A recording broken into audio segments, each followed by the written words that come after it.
उठो, कोशिश करो, कोशिश करो, उठो, कोशिश करो। अभी नहीं होगा। सोनम उठो, सोनम, सोनम उठो, सोनम, सोनम।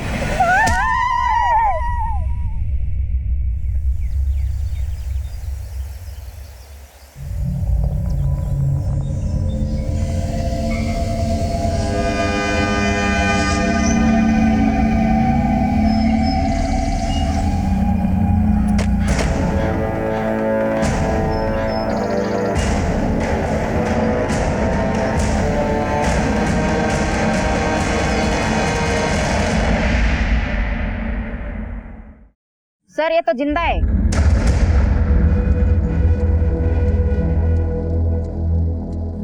मनीष सर, इस लड़की को लेकर तुरंत हॉस्पिटल के लिए निकलो, इसे किसी भी हालत में बचाना ही होगा। Right sir.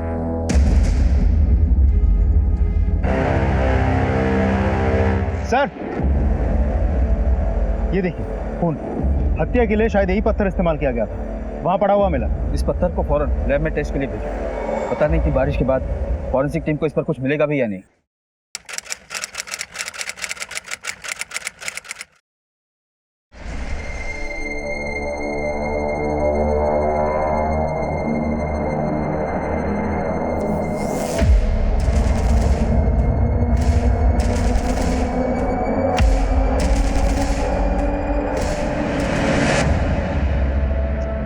अभी आ गया ना।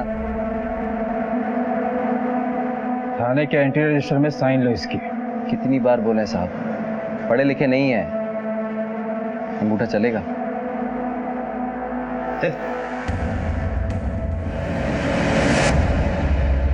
राकेश बहुत ही संकी किस्म का आदमी है। आज से 12 दिन पहले इसने एक रविंद्र नाम के शख्स की बड़ी बेरहमी से हत्या की थी। गिल्टी फील करना तो दूर, चेहरे पर शिकन तक नहीं है इसके। जब तक सोनम राकेश को आइडेंटिफाई नहीं कर लेती, हम उसे मुजरिम नहीं कह सकते। तो सोनम इस केस में एकलौती चश्मदीद है जिसे ये पता है कि रविंद्र को किसने मारा था। पर जब वो हमें मिली थी तब उसकी हालत बहुत ही ज्यादा खराब थी। वैसे सोनम कैसी है? सर, मैंने डॉक्टर्स की एक टीम को सोनम के घर पर भेजा था। उनका कहना है कि सोनम की हालत पहले से काफी बेटर है। अगर हम चाहें तो सोनम का स्टेटमेंट अभी रिकॉर्ड कर सकते हैं।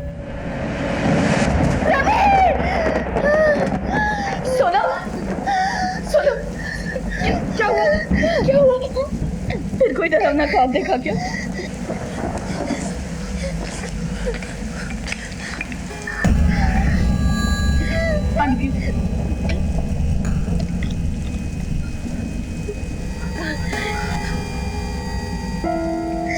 सुनो, संभालो अपने आप को। हम तुम्हारा दर्द सिर्फ समझते नहीं, महसूस भी करते हैं। आखिर हम रवि की माँ हैं।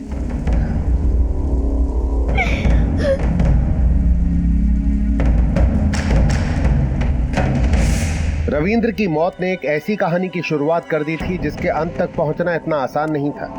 हत्या को 13 दिन बीत चुके थे। रविंद्र के सारे रिश्तेदार रविंद्र के घर उसकी 13वीं पे इकट्ठा थे। कई परतों में लिपटी इस सनसनीखेज कहानी की तो ये महज शुरुआत थी। ओम शांति है, शांति है, शांति है। स्वर्गीय रविंद्र वर्मा जी की विधवा पत्नी आगे आई है और ये प्रसाद सब लोगों में बंटवा दीजिए।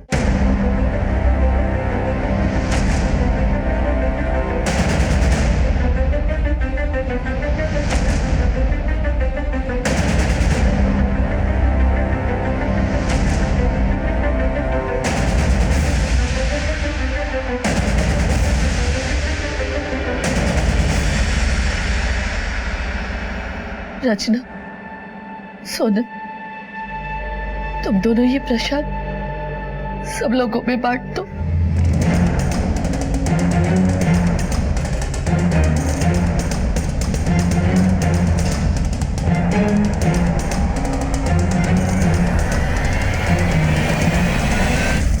मैं शिमला मिर्च नहीं पसंद, हम नहीं खाएंगे। एक घंटा आप देंगे, चुपचाप खाओ। सोनम, परेशान करते। सोनम, बहू, सोनम को देखे ना, हमने देखा।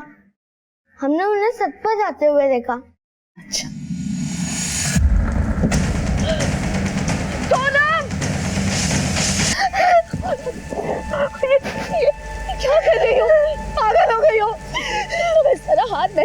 पत्नी।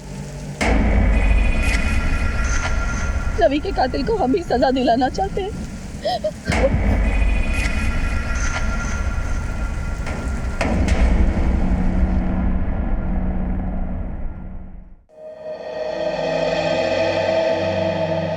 सोनम, यहाँ कुछ लोग हैं, तुम्हें आइडेंटिफाई करके बताना होगा कि रविंदर को किसने मारा।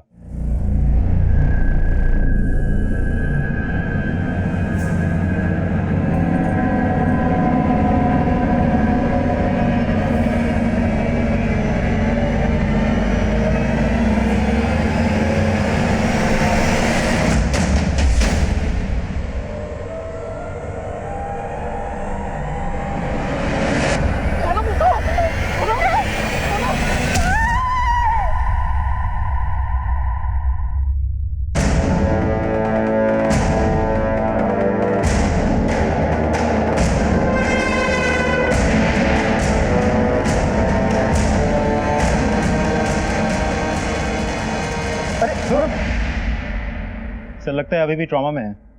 मनीष, सिर्फ सर्कमस्टेंशियल एविडेंस के बिना पर हम राकेश का कुछ नहीं बिगाड़ सकते। सर सिर्फ सोनम का बयान ही राकेश को कोर्ट में मुजिम साबित कर सकता है, लेकिन सोनम की हालत तो खुद ही। सर कहीं ऐसा तो नहीं कि सोनम जानबूझ के राकेश को आइडेंटिफाई करने से बचाने की कोशिश कर रही है? पर वो ऐसा क्यों करेंगे? रविंदर और सोनम एक दूसरे से प्यार करते थे और भागकर शादी भी क्यों नहीं। और तो और रविंदर को राकेश ने सोनम की आंखों के सामने मारा था। सर अक्सर भाग के शादी करने वाले लोग शादी के बाद उल्टा एक दूसरे से भागने लगते हैं, तो ऐसा भी तो हो सकता है कि शादी के बाद इन दिनों में प्यार व्यार कुछ बचा ही ना हो। और जो क्राइम स्पॉट से हमें पत्थर मिला था, उस पर कोई फिंगरप्रिंट वगैरह? सर लैब में टेस्टिंग जारी, बहुत जल्द रिपोर्ट मिल जाएगी। गुड सर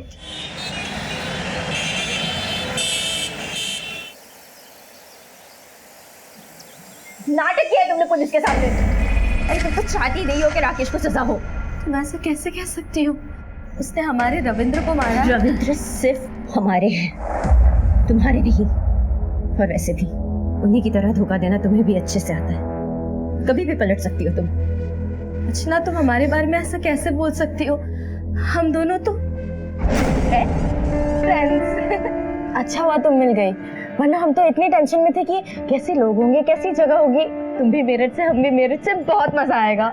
सच में हम भी ना यहाँ बहुत बोर हो जाते थे, पर अब तुम्हारे जैसी साथी मिली है ना, हॉस्टल लाइफ के मजे हो जाने। हाँ। हमें क्या पता था कि जिसे हमने मदद का हाथ आगे बढ़ा के दिया, वो हमारा ही हाथ खींचकर हमारी ही जगह ले लेगा। सहेली से सौतन का सफर तुमने तय किया, हमारे ही सुहाग पर डाका डाल दिया तुमने।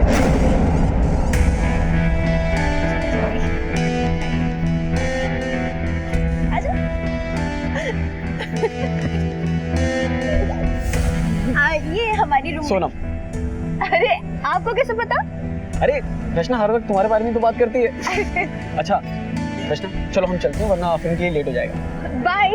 अच्छा सुनो सुनो, हम साथ में फिल्म देखने चले। अरे ये तो और भी बढ़िया हो जाएगा। अरे आप दोनों जाइए ना, मैं कबाब में हड्डी नहीं बनना चाहती। कैसी बातें कर रही हो? देखो ज्यादा देर की ना तो सलमान की फिल्म है, फिर टिकट नहीं मिली तो हमें मत कहना। चलो चलो चल। अरे पता नहीं वो कौन सी मनहूस घड़ी थी कि हमने तुमको जाकर रविंद्र से मिलवा दिया। लोग तो अपने पैर पर कुल्हाड़ी मारते, हमने तो अपना पैर ही कुल्हाड़ी पर दे मारा। हमारा कोई मकसद नहीं था तुम्हारी सौतन बनना। ये सब किसी के हाथ में नहीं होता। ये रिश्ता कैसे बन गया पता ही नहीं चला।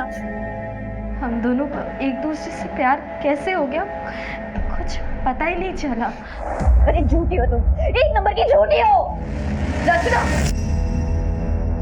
दिन रात बहू को परेशान करना बंद करो। तुम्हें दिखाई नहीं देता वो कितनी तकलीफ में है? बेवकूफ बना रही है आप सबको। आप लोग को समझ में क्यों नहीं आता? एक शब्द भी और बोलने की जरूरत नहीं है। हमें सोनम पर पूरा भरोसा है, शायद तुमसे भी ज्यादा। चलो यहां से।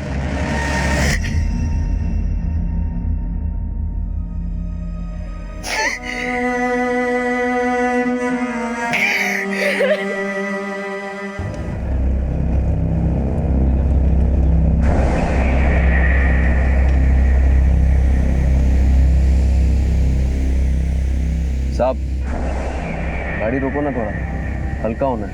चुपचाप बैठे रहे। सब हल्का होना है, रोको ना। बोला ना चुपचाप बैठ गाड़ी के अंदर।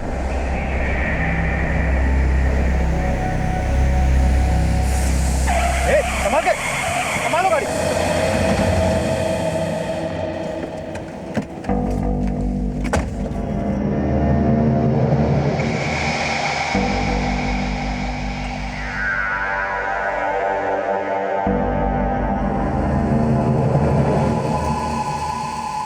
लगता है किसी की प्लानिंग है, किसी ने जानबूझ के कीले फेंक रखा है। सब अलर्ट हो जाओ, मैं एक्स्ट्रा फोर्स मंगवाता हूँ। हेलो,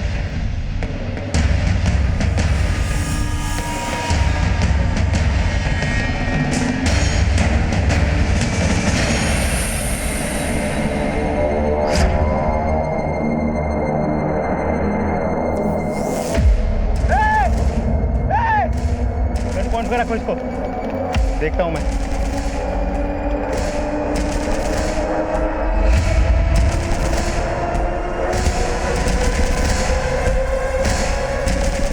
बाहर निकल। गाड़ी क्यों रोका? सर मैं तो बस यहाँ से निकल रहा था, मैंने आपको देखा बंदूक के साथ तो मैं डर गया था सर, इसलिए गाड़ी रुकवा दी। इसे नाम नंबर लो।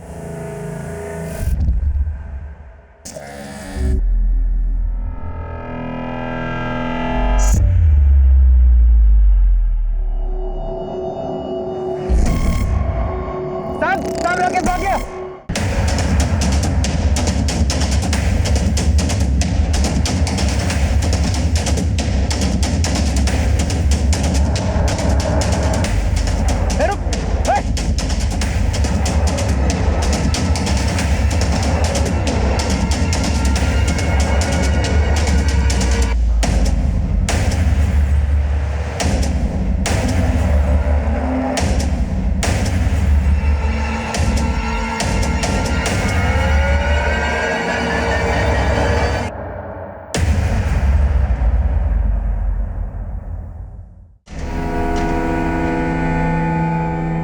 जी आपने हमारे लिए इतना जोखिम उठाया, ये एहसान कैसे चुकाएंगे हम आपका? तुम्हारे लिए तो हम सब अपने सर भी कटा सकते हैं। लोग भले तुम्हें खलनायक समझे, लेकिन हमारे लिए तुम ही हमारे नायक हो। अब एक बात ध्यान से सुनो, तुम्हारे लिए हमने छुपने का इंतजाम किया है। अब देर मत करो, अब तुम संभाल कर लेके जाना। जी बाबा जी।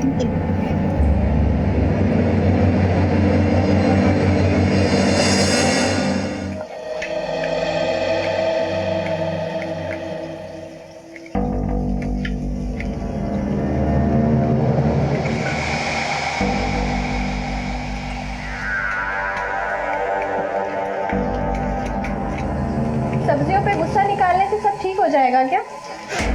आप यहाँ क्यों आइए? आप भी तो चुड़ैल की तरफ ही है ना? ना ना ना, हम सिर्फ पैसे की तरफ हैं, और इस घर में पैसा तो सिर्फ अम्मा के हाथों में है। और अम्मा सोनम के खेमे में है, यानी आप हाथ उल्टा करके उसी नाक को पकड़ रही है ना? रचना, हम हाथ उल्टा नहीं कर रहे हैं, बल्कि हम अपना हाथ तुम्हारी तरफ बढ़ा रहे हैं।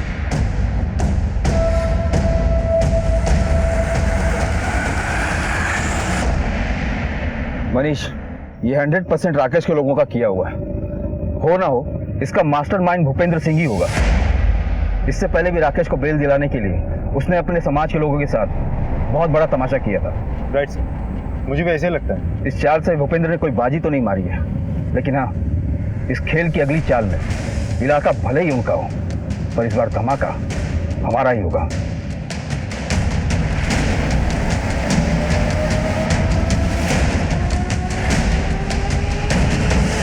मैंने आपसे पहले कहा ना कि राकेश यहां नहीं आया है।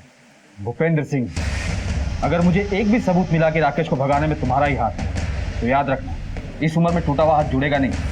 तुमने एक अपराधी की मदद की है। कौन अपराधी? आप शायद भूल रहे हैं, आपकी हद सिर्फ आरोपी को पकड़ने तक की है। अपराधी कौन है इसका फैसला कोर्ट में होगा, और जिसका फैसला आने में भी सालों लग जाते हैं। राकेश हमारे लिए, हमारे समाज के लिए एक उदाहरण है। आप यहाँ अपना समय बर्बाद कर रहे हैं। ठीक है, पर तुम्हारे राकेश को कोर्ट में गुनहगार साबित करके हम इसी समाज में एक और भी बड़ा उदाहरण बनाएंगे। देखना।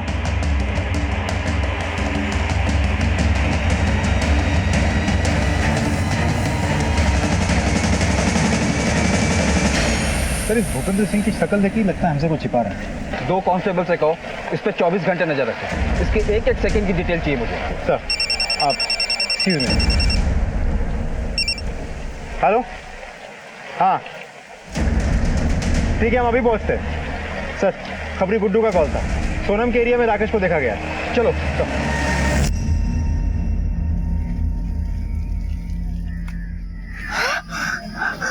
राकेश, ये क्या कर रहे तुम?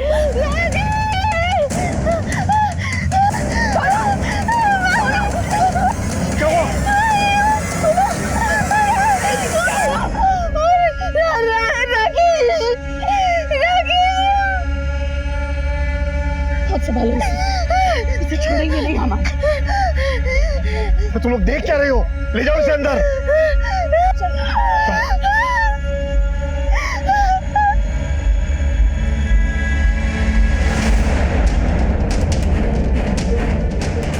रुको, कहाँ जा रही हो तुम? क्या कर रही हो तुम? बोलो हमें। मुन्नी रुको, मुन्नी, मुन्नी क्या कर रही हो तुम? रुको, मुन्नी रुको। हम इस कुत्ते को छोड़ेंगे नहीं। आप उस तरफ देखिए, हम इस तरफ देखिए। पुलिस की गिरफ्त से भागकर सीधा सोनम के पास क्यों आया था? क्या सोनम की जान को भी खतरा था?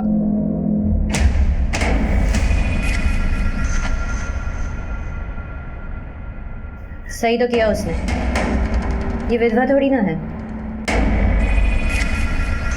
रविंद्र की पहली, हमारा मतलब रविंद्र की पत्नी सिर्फ हम हैं, और उसके बाद एक मर्द की जिंदगी में चाहे कितनी भी औरतें आ जाए।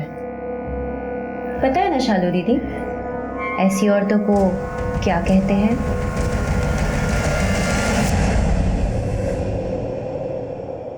मुन्नी सुनो, क्या हुआ? मिला वो? भाग गया।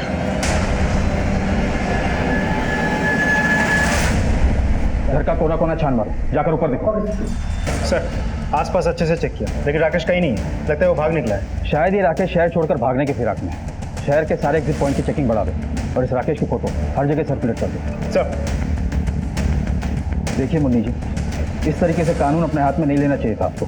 आप प्लीज ऐसा दोबारा न करें। हमने कोई कानून अपने हाथ में नहीं लिया है। इस बंदूक के कागज है हमारे पास। हम राकेश की तरह अपराधी नहीं हैं। और आपको क्या लगता है जिस आदमी ने हमारे बेटे को मार डाला उसके सामने हम आरती की थाली लेकर जाए? हमारे बेटे की आखिरी निशानी की रक्षा हम कर सकते हैं। हम सोनम से एक बार बात करना चाहते हैं। वो अपने कमरे में है, बहुत डरी हुई है। इस वक्त वो किसी से बात करने की स्थिति में नहीं है। ठीक है, हम उसकी सिक्योरिटी के लिए कांस्टेबल अलॉट करते हैं। सर, कहीं नहीं है। कांस्टेबल पांडे से कहो कि इनकी सिक्योरिटी के लिए यहीं रुके। ये राकेश यहाँ दोबारा आ सकता है। सर,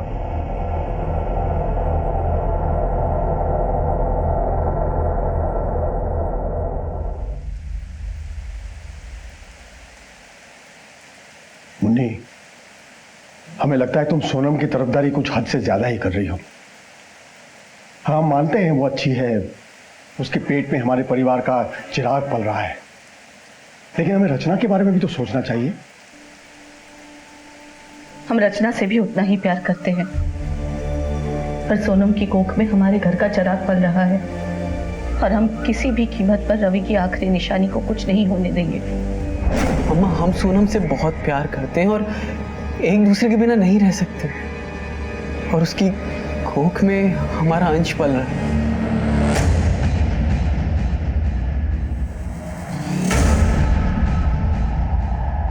अम्मा, हमारी शादी हो चुकी है, अब तो उसे अपना लीजिए,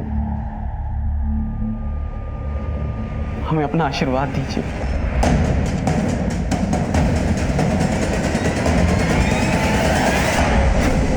बस हम रवि की इच्छा का ही मान रख रहे हैं।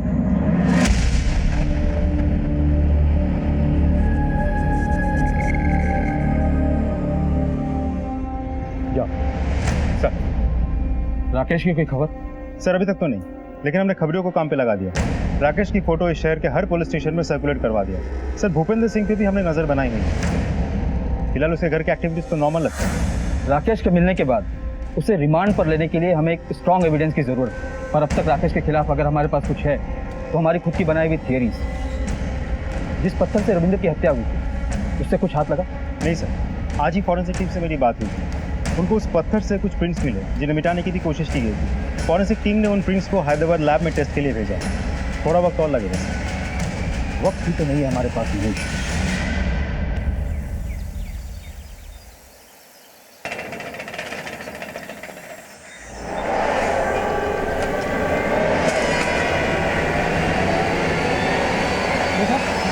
अरे खून! मुन्नी मासी!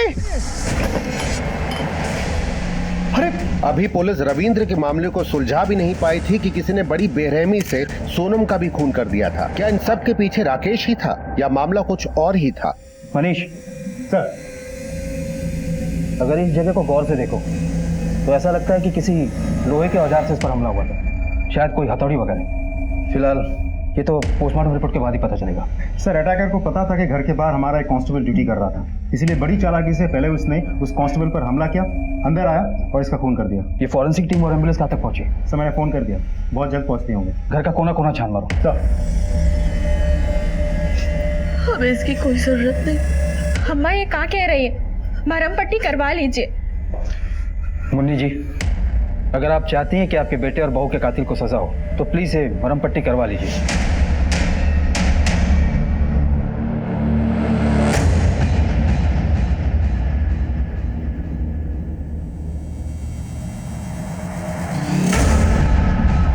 क्या आप बता सकती हैं कि एग्जैक्टली क्या हुआ था? कल के सिंदूर वाले हादसे के बाद हमने तय किया कि हम हमारी बहू और उसके होने वाले बच्चे की हिफाजत के लिए हम रात को पहरा देंगे। इसीलिए हम रात को जगे हुए थे और अचानक सुबह सुबह के वक्त हमें आवाज आई। हम बाहर गए तो किसी ने हम पर पीछे से वार कर दिया और जब हमें होश आया तो सब कुछ लुट चुका था। सर, कांस्टेबल पांडे जब घर के बाहर ड्यूटी कर रहा था तब उस पर हमला हुआ। पांडे, सर को बताओ। सर रात को जब मैं पहरे पे था तो अचानक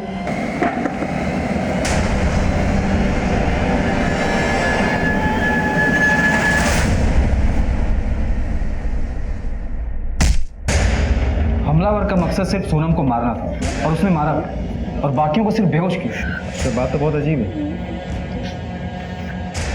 आप लोगों में से किसी ने कल रात कुछ देखा या सुना था? हाँ, हमने देखा था। कल रात को हमें प्यास लगी थी तो हमारी नींद खुल गई। तभी हमने खिड़की से देखा कि किसी की परछाई थी। सर, हमारे कमरे की खिड़की से तो घर के पीछे वाला रास्ता दिखाई देता है। चलिए दिखाइए। हाँ,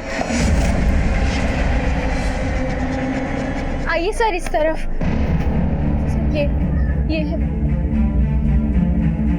पूरा एरिया अच्छे से छान मारो, जरूर कुछ ना कुछ हाथ लगेगा। सब जाओ।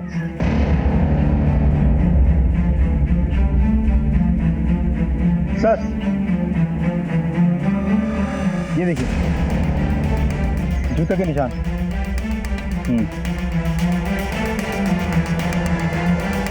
ये जरूर उस कातिल के जूतों के निशान है जिसने सोनम की हत्या की और फिर फरार हो गया।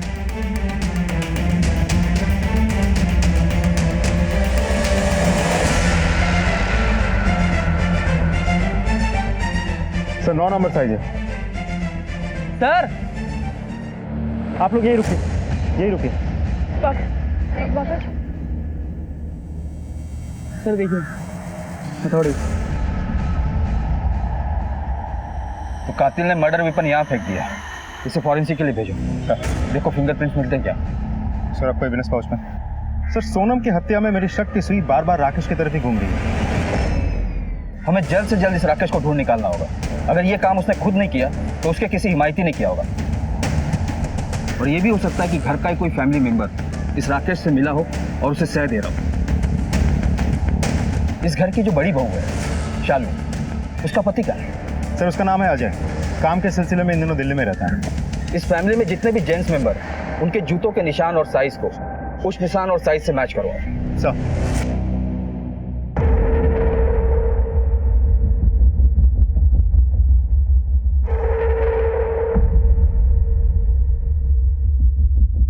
फॉरेंसिक टीम को हथियार से कुछ नहीं मिला। कातिल ने खून करने के बाद बड़ी चालाकी से हथियार को किसी चीज से साफ कर दिया था। मतलब मर्डर वेपन तो हमारे पास है, पर वो हमारे किसी काम का नहीं है। Excuse me. हेलो, हाँ, ओके सर। कलबरी चौक के बाइक पेट्रोलिंग पुलिस टीम ने राकेश को उनके एरिया में देखा था। राकेश को? जी सर। उन्होंने जब राकेश का पीछा किया तो पता चला कि वो उसी एरिया के एक सुनसान घर में डेरा जमाए बैठे हैं।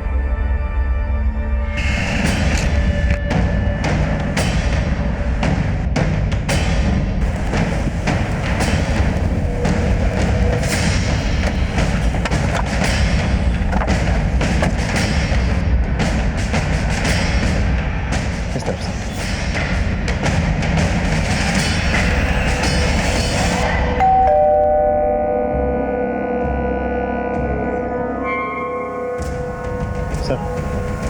अरे ठीक है, बनाया करो यार।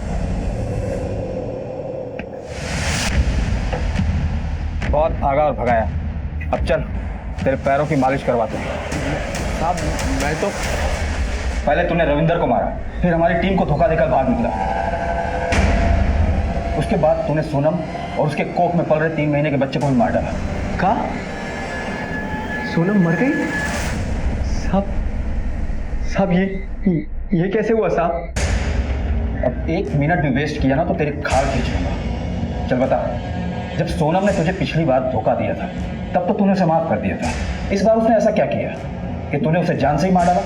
जितना मारना पीटना है मार लीजिए, लेकिन अब सच कह रहे हैं, हमने सोनम को नहीं मारा साहब, हम तो उसे बहुत प्यार करते हैं। फिर से शुरू मत होना। हमें पता है कि सोनम तेरी पत्नी थी,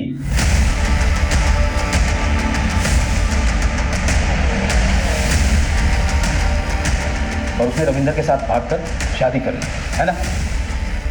हाँ साहब, आप ठीक बोल रहे हैं, लेकिन ये जन्म जन्म के रिश्ते को कोई ऐसे तोड़ता है क्या?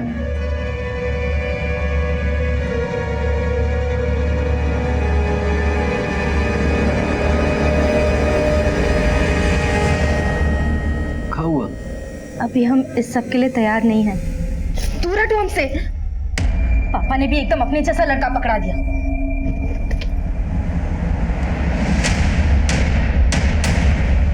हम बाबूजी के यहाँ काम करते थे, बाबूजी हम पर बहुत भरोसा करते थे, इसलिए उन्होंने अपनी बेटी की शादी हमसे करवा दी। पर उससे मेरी रोज अनबन होती थी। सोनम जल्दी से खाना लगाओ, भूख लगी है। हमने बाहर से मंगा लिया है, खाना घर पे नहीं बनाया। कब मंगवा लिए बाहर से? पनीर हलीमी। किसी रियासत की राजकुमारी हो, घर पे खाना नहीं बना सकती? देखिए हम पढ़ाई कर रहे थे इसलिए नहीं बना पाए खाना। बंद करो ये पढ़ाई वढ़ाई, समझी? और जाके खाना बनाओ। ना उसे कॉलेज भेजते, ना हमारी जिंदगी इतनी उलझती।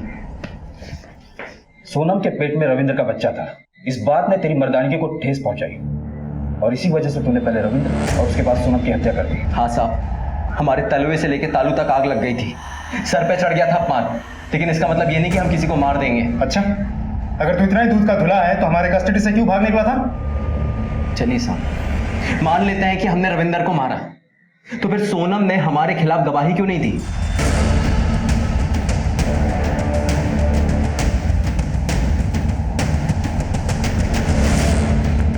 क्योंकि वो जानती थी कि हमारा इन सबसे कुछ लेना देना नहीं है।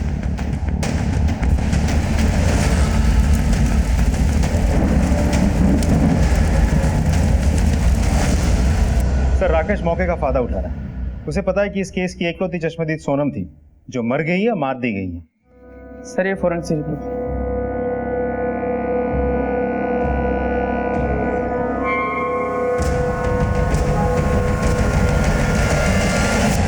तेरे लिए अच्छी खबर नहीं है। जिस पत्थर से तूने रविंद्र की हत्या की थी उस पर तेरे उंगलियों के निशान मिल गए। मैंने बोला ना, सच बोल।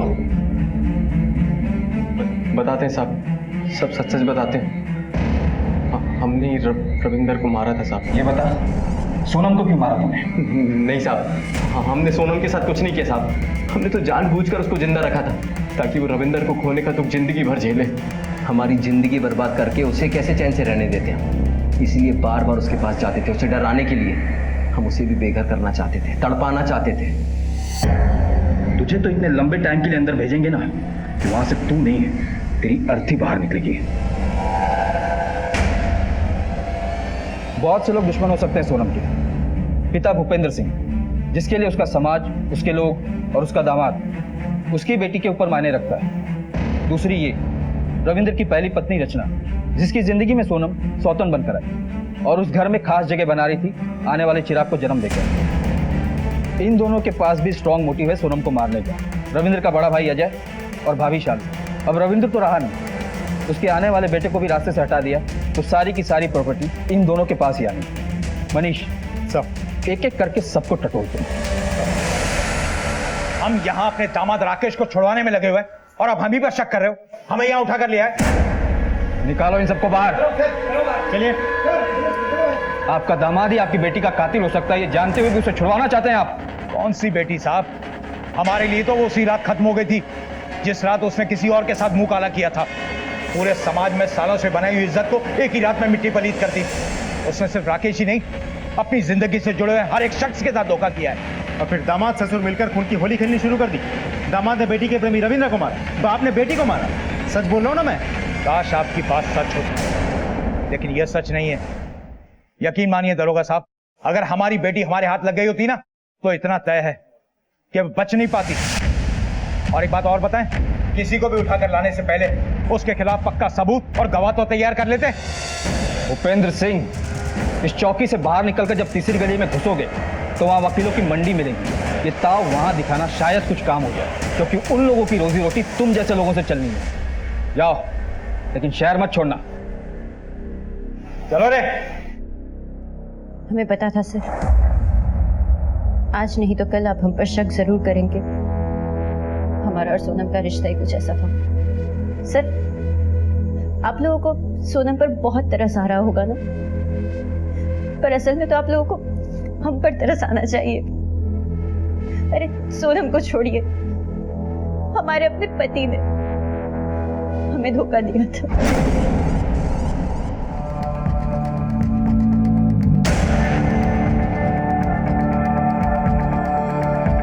सोनम हमारे बच्चे की मां बनने वाली।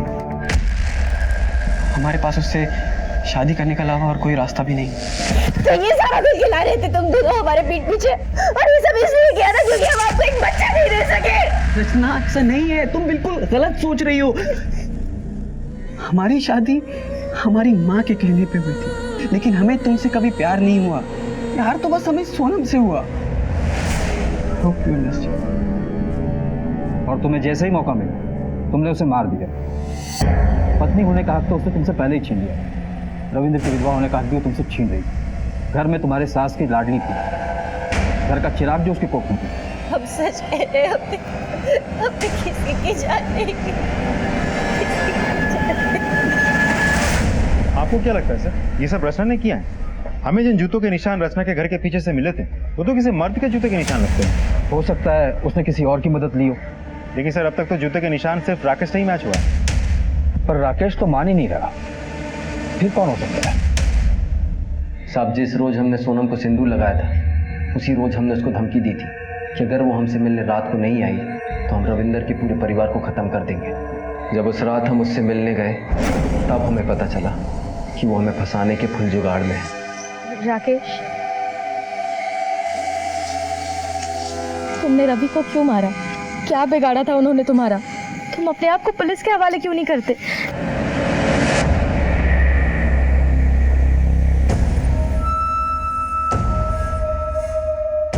हमको फंसाने की कोशिश कर रही थी। छोड़ेंगे नहीं तुम। साम दाम दंड भेद हम सारे पैतरे अपना चुके थे, यहां तक कि उसकी सास तक को भड़का चुके थे। लेकिन वो थी कि रविंदर की विधवा बन के रहने को तैयार थी, लेकिन हमारे पास आने को तैयार नहीं थी। सर, ये जो प्रॉपर्टी के पेपर्स हमारे हाथ लगी हैं, इससे तो ये लगता है कि रविंद्र का मामला एक रिवेंज स्टोरी है। रविंद्र के मौत के बाद रविंद्र ने सारी प्रॉपर्टी उसके बच्चे के नाम, सोनम के पेट में पल रहे बच्चे के नाम कर दी थी। अब रविंद्र के सारे प्लॉट्स, प्रॉपर्टी सब मिला के करीब 2.5 करोड़ की संपत्ति वो अपने पीछे छोड़ के गया था। तो ऐसे भी हो सकता है कि इतनी बड़ी संपत्ति हथियाने के चक्कर में किसी ने सोनम को मार दिया हो। और रविंदर की पहली पत्नी रचना, उसके पास सोनम से नफरत करने का सीधा कारण भी है। उसके आगे पीछे कोई फाइनेंशियल सपोर्ट भी नहीं। और रविंदर और उसकी मां मुन्नी ने सारी प्रॉपर्टी और ज्वेलरी अपने होने वाले चिराग के नाम कर दी और अल्टीमेटली ये सारा का सारा जैकपॉट सोनम के हाथ लगा। Right sir. सोनम के रास्ते से हट जाने के बाद अब ये सारी प्रॉपर्टी शालू और उसके पति के हाथ लगेगी। इंटरेस्टिंग एंगल है मनीष। सर ये आप कहाँ कह रहे हैं? अगर आपको कोई और नहीं मिला तो आप इल्जाम हमारे सर पर ही डाल रहे हैं। पर तुम्हारा पति अजय तो कुछ और ही कह रहा है। सर क्या कहा उन्होंने? यही कि सोनम को मारकर तुमने बहुत दिमाग वाला काम किया। अब तो सारी प्रॉपर्टी तुम लोगों की, रातों रात करोड़पति। आप कैसी बातें कर रहे हैं? शालू ऐसा बोल ही नहीं सकती और हमने तो ऐसा कभी सोचा भी नहीं। अच्छा, पर ये तो सच है ना कि सोनम के मरने के बाद सबसे ज्यादा फायदा तुम दोनों को हुआ है। अब रचना के पास खानदान का वारिस तो है नहीं और तुम्हारे परिवार में वारिस का मतलब करोड़ों की लॉटरी है ना। हाँ सर, आप सच कह रहे हैं। सारी संपत्ति अब हमारे पति और हमारे बेटे के नाम पर ही है। लेकिन सोनम के रहते हुए भी हमारे हाथ में कुछ कम नहीं था। हमें भी ससुराल से बहुत से गहने मिले और साथ ही साथ बहुत सी संपत्ति भी।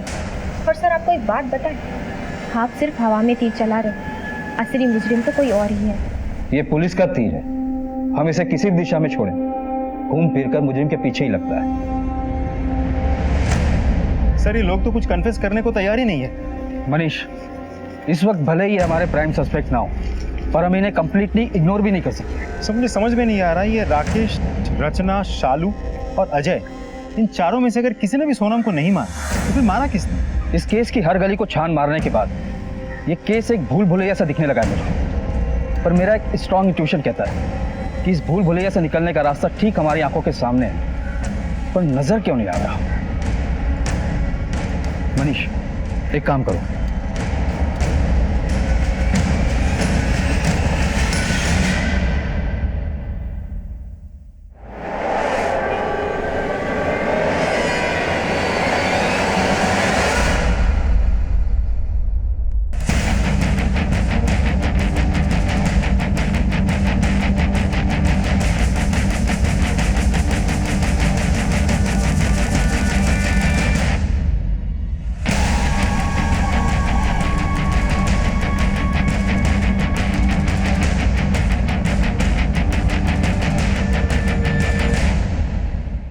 इस बार मेरा इंट्यूशन बिल्कुल सही निकला, इसलिए मैंने डॉक्टर से कहा कि तुम्हारे जख्म को चेक करें।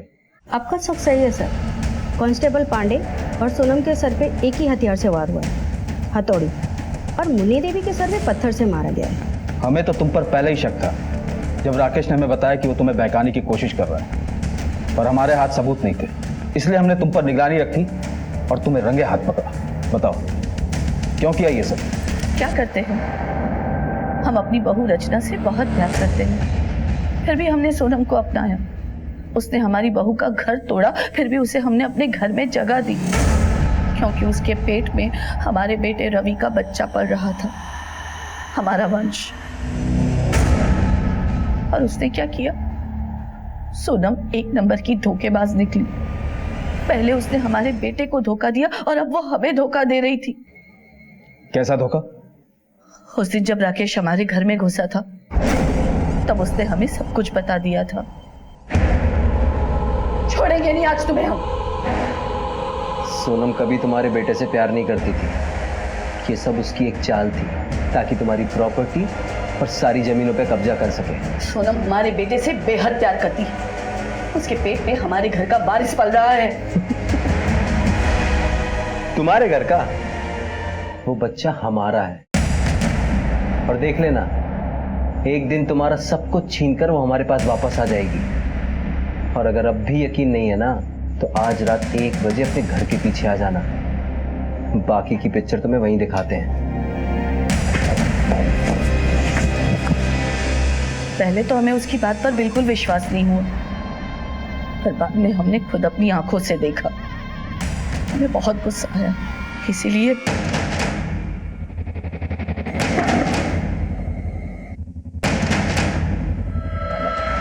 सोनम को मारने के बाद वो हथौड़ी हमने घर से बाहर जाकर फेंक दी और वापस घर लौटते समय ये सोचकर कि कोई हम पे शक ना करे, खुद को चोट पहुंचाई और बेहोश होने का नाटक किया। और वो जूते के निशान? वो हम ही ने बनाए थे, रवि के जूतों से। ताकि आपका शक राकेश की तरफ जाए। हम उसे मारना नहीं चाहते थे, पर हमारे पास और दूसरा कोई रास्ता नहीं था। एक रास्ता हमेशा से खुला था, राकेश पर विश्वास ना करने का। सोनम तुम्हारे बेटे रवि को चाहती थी, ना कि राकेश को। उसके कोख में तुम्हारे बेटे का बच्चा था। वो राकेश की शक्ल तक नहीं देखना चाहती थी, उल्टा उसे जेल भिजवाना चाहती थी। उस रात सोनम राकेश से सिर्फ इसलिए मिली ताकि तुम्हारा परिवार बच सके। आपके बेटे रविंद्र ने सोनम से दूसरी शादी करके अपनी पहली पत्नी रचना से नाइंसाफी की। आपने अपने स्वार्थ में आकर पहले इस रिश्ते को हवा दी और फिर अपनी छोटी सोच में उलझकर उसकी जान ले ली।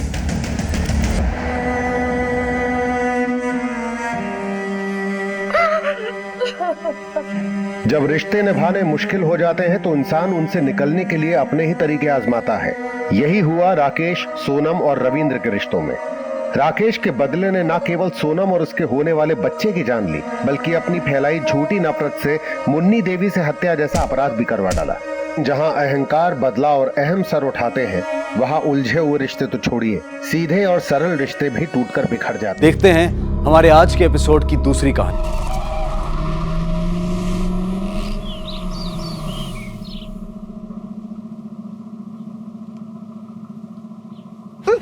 क्या हुआ? अरे रिया, रिया ध्यान से, गिर मत जाना। रिया चोट लग जाइए, आराम से रिया।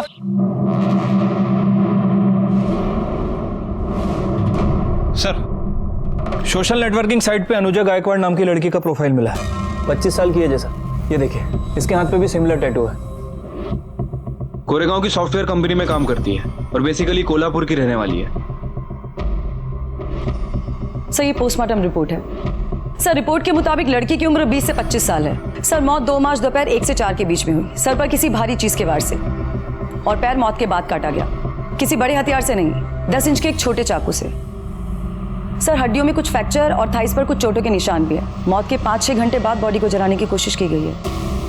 मतलब सबसे पहले सर पे वार करके मारा गया, उसके बाद बॉडी के टुकड़े टुकड़े करके डिस्पोज करने की कोशिश की, लेकिन जब वो कर नहीं पाया तो बॉडी को जला के डिस्पोज करने का फैसला किया। सर, फॉरेंसिक टीम को डेड बॉडी के कपड़ों पर कुछ बाल भी मिले हैं, जिसे टेस्ट के लिए भेज दिया गया है। सेक्सुअल असॉल्ट है? नहीं सर, पर एक बात समझ नहीं आ रही कि मौत के 5-6 घंटे बाद तक बॉडी को जलाने के लिए इंतजार क्यों किया।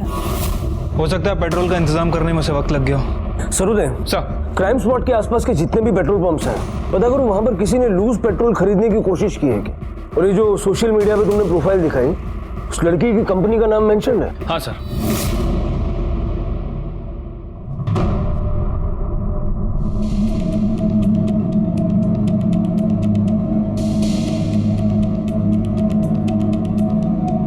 सर, अनुजा तो पिछले 3 दिन से ऑफिस भी नहीं आई। हमने उसको कॉल भी किया था पर उसका फोन स्विच ऑफ आ रहा है। आपके पास उसके घर का एड्रेस तो होगा ही? Yes sir.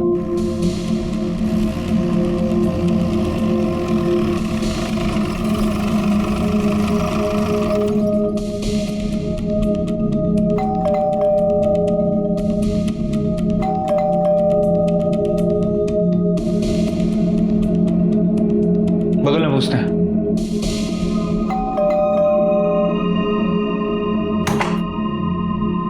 जी। 201 में जो लड़की रहती है, आप जानती हैं उसे? हाँ, अनुजा नाम की लड़की है। अभी 2 दिन पहले ही मैंने उसे सोसाइटी के बाहर देखा था। क्यों, क्या हुआ? आप ऐसा क्यों पूछ रहे हैं? वो अकेली रहती है या फिर किसी के साथ रहती है? जी, अकेली रहती है। इस घर का लैंडलॉर्ड कौन है? जी सर, ये घर मेरा ही है। अनुजा ने कुछ महीने पहले मेरा घर रेंट पे लिया था। ये देखिए एग्रीमेंट पेपर, इसके ऊपर उसका कोल्हापुर का परमानेंट एड्रेस भी है। अगं हो ग ताई, मी तुझ्याशी बोलते। मुझे भी पता है उसकी शादी की उम्र होती जा रही है। हो रही है? अरे निकली जा रही है। 25 की हो गई है वो। और देर की तो सारे अच्छे रिश्ते हाथ से निकल जाएंगे। हो ग, मैं उससे बात करती हूँ। ताई, मी तुझ्याशी नंतर बोलते।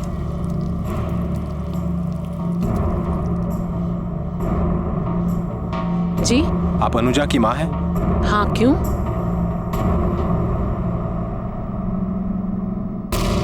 क्या? नहीं, नहीं हो सकता। मेरी अनुजा छोड़ के नहीं जा सकती। नहीं।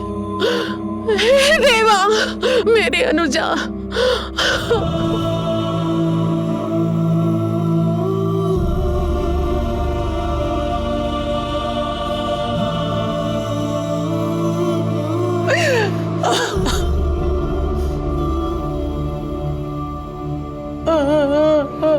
देखिए, मैं समझता हूँ कि ये सवाल जवाब करने के लिए सही समय नहीं है, लेकिन अनुजा को जल्दी न्याय मिले इसके लिए कुछ बातें करना जरूरी है। आपने पिछले दिनों में अनुजा की बिहेवियर में कोई बदलाव देखा था, या ऐसी कोई बात जो अनुजा ने आपसे कही हो? नाही, सगळं चांगलं होतं। 2 मार्च के दोपहर में तो हमने फोन पे इतनी बातें की कि पूछो मत। वो बहुत खुश थी, हमेशा की तरह बहुत खुश थी।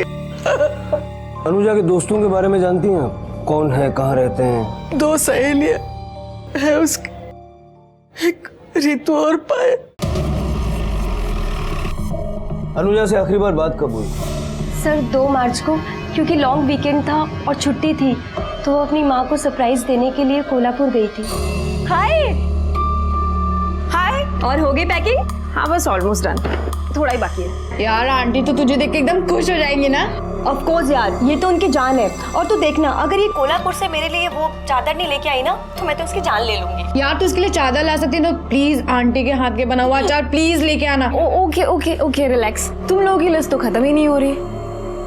अभी के लिए मैं फोन रखती हूँ, 1 घंटे में निकलना है, पैकिंग भी बाकी है। ठीक है, I'll catch you later। किस टाइम बातचीत हुई थी आप दोनों की? सर 12 बजे के आसपास। अनुजा ने बताया था वो कोल्हापुर कैसे जा रही है? हाँ सर, बस से जाने वाली थी। आप लोग अनुजा को कैसे जानते हैं? मतलब पहली बार कहाँ मिले थे? सर जब मैं पुणे शिफ्ट हुई थी तो मैं, अनुजा और पायल एक ही साथ एक ही फ्लैट में रहते थे, लेकिन जब अनुजा की जॉब लगी तो उसे गोरेगांव शिफ्ट होना पड़ा, क्योंकि उसका ऑफिस घर से बहुत ज़्यादा दूर था, तो उसने एक नया फ्लैट ले लिया था। सर जब वो शिफ्ट हुई हम बहुत इमोशनल हो गए थे। वो थी ही इतनी अच्छी, सबकी मदद करना, सबका ख्याल रखना उसकी आदत थी।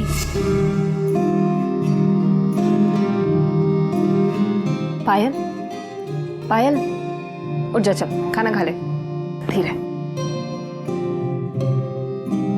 कैसे खाओ यार, बिल्कुल मन नहीं है। अरे मन नहीं क्या?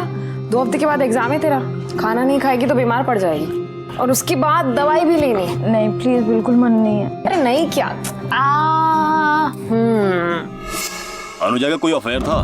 मेरा मतलब है बॉयफ्रेंड वगैरह। सर उसने कभी कोई जिक्र नहीं किया था, लेकिन वो अपनी लाइफ और करियर को लेके बहुत ज्यादा सीरियस थी।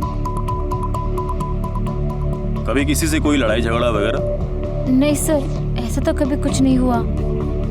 किसी से कोई अफेयर नहीं था, कोई लड़ाई झगड़ा नहीं, कोई सीरियस मैटर नहीं था, फिर भी किसी ने उसे बेरहमी से मार दिया।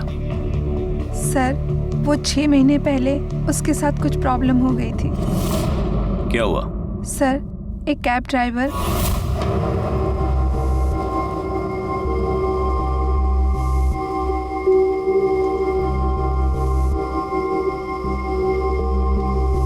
सुबह भी तुम ही आए थे ना पिक करने के लिए? कमाल है, जब भी कैब बुक करती हो तुम ही आ जाते हो। खैर छोड़ो, चलो।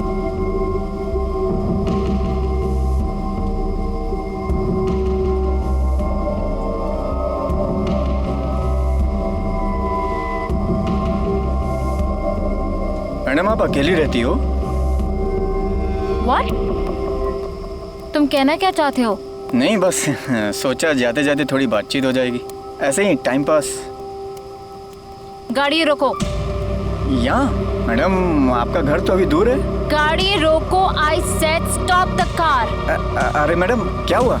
अगर आपको बुरा लगा तो माफ करना, लेकिन ऐसे मत उतरो। Stop the car. अरे मैडम आप बेकार में डर रही हैं, मैं थोड़ी कुछ कर रहा हूँ। सर अनुजा को ये बात समझ आ गई थी कि वो आदमी उसको स्टॉक कर रहा है। रेगुलरली वो उसको घर के नीचे लेने के लिए आता था और छोड़ने के लिए आता था। एक दिन वो घर के नीचे आया और उसने कैब में बैठने के लिए बोला, तो अनुजा ने उसको मना कर दिया और उसकी कंपनी में कंप्लेंट कर दी, तो उसको कंपनी से निकाल दिया गया।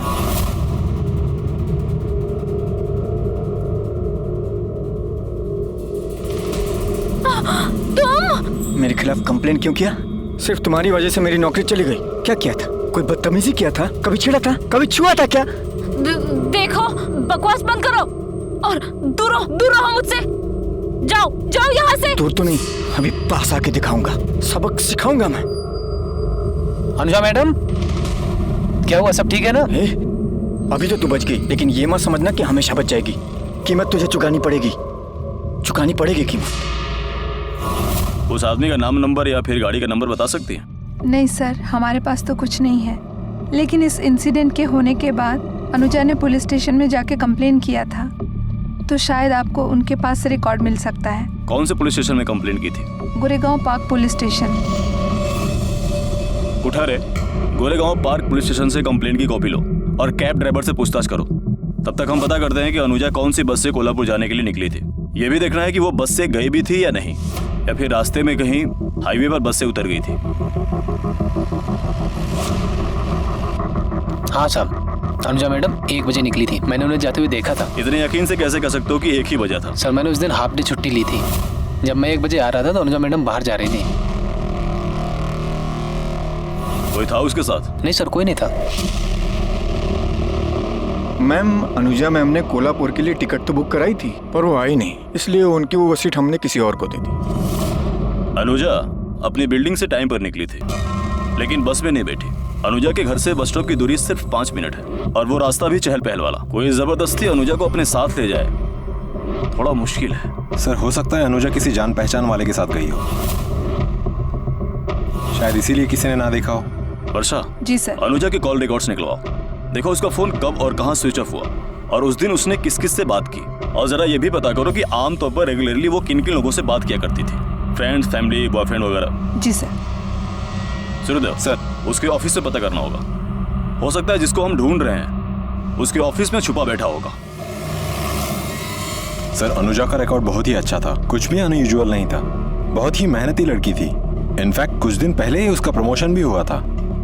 सर, अनुजा बॉस ही नहीं बल्कि एक बहुत अच्छी इंसान भी थी। हमेशा हेल्प करने के लिए रेडी रहती थी वो, और उसने कभी हमें बॉस की तरह ट्रीट ही नहीं किया।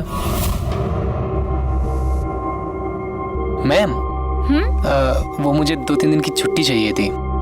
मॉम डैड पुणे आ रहे हैं और मैं पूरा 1 साल बाद उनसे मिलने वाला हूँ। क्या बात है, फैमिली हॉलीडेज। अरे वाह, एक काम करो, तुम जाओ, आई विल हैंडल। पर हाँ, 3 दिन से ज्यादा बिल्कुल भी नहीं हो। No problem ma'am, thank you. Have fun. जैसे जैसे पुलिस की जांच आगे बढ़ रही थी, यही सामने आ रहा था कि अनुजा वाकई बहुत अच्छी, समझदार और मजबूत इरादों वाली लड़की थी।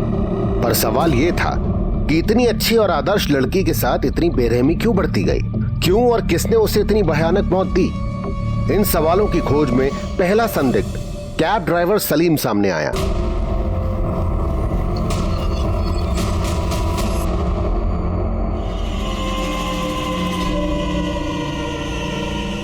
साहब, इसे पहचानता है? ये साहब, इसने फिर से कंप्लेन किया क्या मेरे खिलाफ? कब से इसकी शक्ल तक नहीं देखा हूँ साहब। तभी वो सामने कान पकड़ के माफी मंगवाया था साहब। अब क्या करूं? आप मेरे को फांसी पे लटका दो, तभी इसको शांति मिलेगी। तो उसके बाद मिला नहीं तो उसको? नहीं साहब। फिर ये कैसे हो गया? ये क्या साहब? ये क्या? मेरे को क्या मालूम ये कैसे हो गया साहब? ज्यादा चालाक मत बन, समझा? तेरी कंप्लेन की तुझे कंपनी से निकलवा दिया, इसलिए उसको मार दिया। मार दिया मतलब? मर गई वो साहब? मैं इसको प्यार करता था साहब, मैंने नहीं मारा, सच बोल रहा हूँ साहब। तू प्यार करता था, वो कंप्लेन करती थी। इधर क्या लिखा हुआ है? सब मेरे को मालूम है साहब। टैक्सी ड्राइवर को कोई भी पढ़ी लिखी लड़की नहीं मिलेगी, सबको रईसी चाहिए। और वैसे भी इसके आगे पीछे घूमने वाले और भी हैं। और भी मतलब? साहब, मैं जब उस दिन ऑफिस में गया उसको, तो मैंने देखा एक लड़का गाड़ी से आया। हाय अनुजा। अरे कैसे हो तुम? मैं मस्त। किधर, घर ही जा रही हो ना? हाँ। चलो मैं छोड़ता हूँ। अरे मेरी कैब आ रही है। अच्छा, कैब आ रही है तो शाम को मिलते हैं। पक्का? ठीक है, कैब आ गई। चलो बाय। अब तू अपनी जान बचाने के लिए झूठी कहानियां सुनाएगा और हम तेरा यकीन कर लेंगे? साहब, मैं झूठ नहीं बोल रहा हूँ साहब, यकीन करो, सच बोल रहा हूँ साहब। उसकी कद काठी, शक्ल, हुलिया बता चल। साहब, जब मैं उसे उस दिन लेने गया ऑफिस तो बारिश हो रही थी। उसने रेनकोट पहना था और लाल कलर का हेलमेट पहना था, तो शक्ल दिखाई नहीं दिया। बैठा था इसलिए कद काठी भी मालूम नहीं चला साहब। बहुत सहूलियत से झूठ बोल रहा तू। 2 तारीख को 12 से 2 के बीच कहाँ था? साहब मैं अब ऑटो चलाता हूँ, जहाँ का भाड़ा मिलता है वहाँ जाता हूँ। कहाँ था ये साफ साफ याद नहीं है, लेकिन इतना याद है कि ड्यूटी पर था। अभी यहाँ से छोड़ रहा हूँ, लेकिन ये अपना ऑटो चलाते चलाते शहर से बाहर मत चला जाना, समझा? ठीक है सर। जा गंदा चल।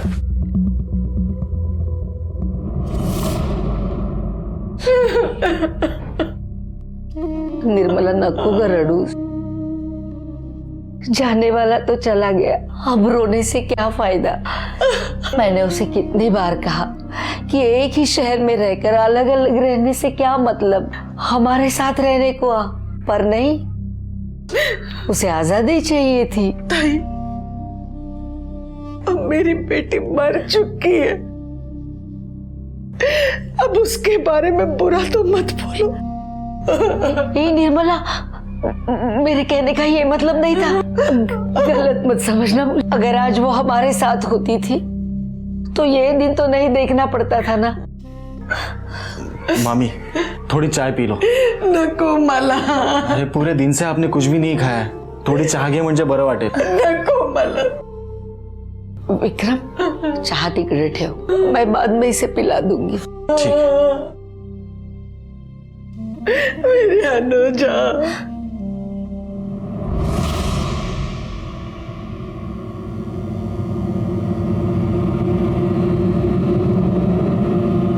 सर, ये अनुजा के कॉल रिकॉर्ड हैं। इनमें हमने कुछ नंबर मार्क किए हैं जिसमें उनकी मर्डर वाले दिन 1-2 दिन पहले और लगभग रोज बात हुआ करती थी। बुलाओ इन सबको पूछताछ के लिए। जी सर। 28 फरवरी को रात को 8 बजे आपने अनुजा को फोन किया, क्यों?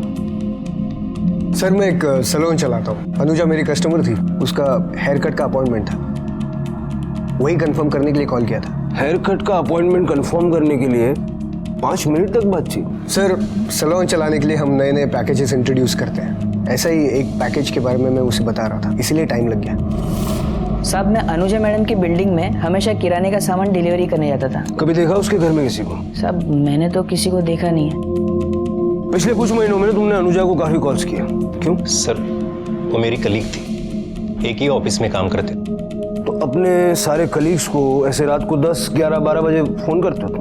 नहीं सर, वो कलीग से ज्यादा अच्छी दोस्त थी। मैंने पहले भी बताया था, मुझे कुछ भी प्रॉब्लम होती थी तो मैं उसी के साथ डिस्कस करता था। सर वो मेरे लिए दोस्त से भी बढ़कर थी। तुम्हारी बातों से लग रहा है कि तुम और अनुजा काफी क्लोज थे। नहीं सर, मेरा मतलब है कि मेरे लिए बहन जैसी थी वो। 2 मार्च की दोपहर को कहाँ थे? वो मेरी गर्लफ्रेंड प्राची के साथ लोनावला में था। यस सर, मैं और अभिषेक वीकेंड पे लोनावला में थे। अभिषेक को बचाने के लिए झूठ बोल रही हो? नहीं सर, हम सचमुच लोनावला में थे। सर इन तीनों की फोन लोकेशन के हिसाब से सलीम उस दिन क्राइम सीन के आसपास नहीं था, और सर अभिषेक और प्राची लोनावाला में थे। सर बावजूद इसके मुझे लगता है इन्हें सस्पेक्ट लिस्ट से नहीं हटाना चाहिए। सर हो सकता है ये कॉन्स्पिरेसी हो, जानबूझकर फोन की लोकेशन कहीं और की शो की गई हो। You have a point Sarode. Abhishek ने अनुजा को जितने कॉल्स किए और जितनी देर बातें की, उससे मुझे लगता है कि दोनों का अफेयर था, और अभिषेक ये बात प्राची पे खुलने नहीं देना चाहता। लेकिन समझ में ये नहीं आ रहा है कि अगर अफेयर था तो कभी अनुजा ने अभिषेक को फोन क्यों नहीं किया? सर, डेड बॉडी पर मिले हुए बालों की फोरेंसिक रिपोर्ट आ गई है। सर, रिपोर्ट के मुताबिक अनुजा के अलावा उस बॉडी पर 3 अलग अलग लोगों के बाल मिले हैं, और बालों की लंबाई लगभग 20 इंच से ज्यादा है। सर, उनमें से एक बाल ब्लॉन्ड हेयर भी है। मतलब अनुजा को मारने वाली 3 औरतें थी। सर मुझे लगता है कि हमें अनुजा की माँ, उसके फ्रेंड और उसके कलीग से पूछताछ करनी चाहिए कि आखिर ये ब्लॉन्ड हेयर वाली लड़की कौन हो सकती है, और उसका डीएनए मैच कर सकते हैं। सरोदे, उसका कोई फायदा नहीं, क्योंकि ये सिर्फ एक सर्कमस्टेंशियल एविडेंस है, कोर्ट इसको एक्सेप्ट नहीं करेगा, और डीएनए की रिपोर्ट आने में टाइम भी काफी जाएगा। अगर हम इस बात को लेकर पूछताछ करते हैं तो हो सकता है कि हम किलर को अलर्ट कर दें। हमें इस केस को रिविजिट करना पड़ेगा, क्योंकि फॉरेंसिक की रिपोर्ट के हिसाब से इस केस की थियरी बदल गई है। अब हमें एक नहीं बल्कि 3 औरतों को ढूंढना है जिन्होंने या तो गैंग बना के या प्लानिंग करके अनुजा का खून किया। अब समझ में ये नहीं आ रहा है कि इन 3 औरतों के पास अनुजा जैसी लड़की को मारने का मोटिव क्या हो सकता है। अनुजा अच्छी खासी जॉब करती थी, अच्छा खासा पैसा कमाती थी, हो सकता है कि ये पैसा उसकी मौत की वजह बना हो। जेलसी, इतनी छोटी उम्र में इतनी कामयाबी, इतना पैसा, उससे जलने वाले लोग तो जरूर होंगे। सरोदे, इन 3 औरतों को हमें किसी भी हाल में ढूंढना होगा। अनुजा की बॉडी पर मिले 3 अलग अलग औरतों के बाल ने इस केस को उलझा दिया था। पुलिस ने नए सिरे से छानबीन शुरू की और अब पुलिस को तलाश थी उन महिलाओं की जिनका अनुजा से झगड़ा या दुश्मनी हो सकती थी, या फिर कोई दोस्त जिसने अपने अंदर दुश्मनी पाल रखी थी। फिलहाल पुलिस ब्लॉन्ड हेयर यानी कि सुनहरी बाल वाली लड़की की तलाश में जुट गई थी। सर, मैंने उसकी 2 फ्रेंड के अलावा किसी और लड़की को यहाँ पे नहीं दिखा। एक जो ब्लॉन्ड हेयर कलर वाली है और दूसरी उसकी दोस्त। ये ब्लॉन्ड हेयर मतलब ये? हाँ, यही है। तो जिस दिन अनुजा यहाँ से गई, मेरा मतलब 2 मार्च को, उस दिन ये लड़कियाँ यहाँ आई हो या आसपास कहीं आपने देखा हो? सर वो तो पता नहीं, मैं अंदर थी। सर लड़कियों में मुझे याद आया, हमारी एक एम्प्लॉय थी जिसे अनुजा ने ड्रग्स लेते हुए ऑफिस में पकड़ा था।